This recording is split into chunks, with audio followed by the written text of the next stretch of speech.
আজকে মিকিকে মেকআপ করে দেবো। চলো আজকে মিকিকে মেকআপ করিয়ে দেবে, দাও তাড়াতাড়ি।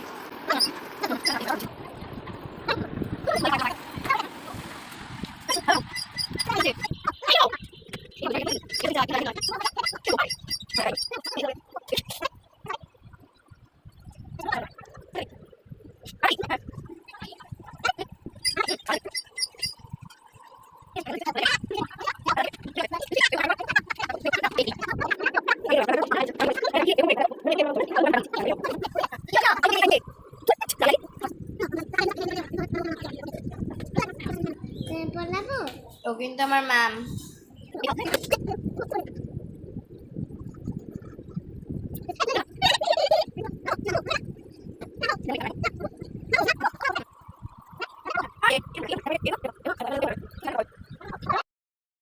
এটা আমার ফাইনাল লুক। তারপরে একটু লিপস্টিক পরিয়ে দিয়েছিল।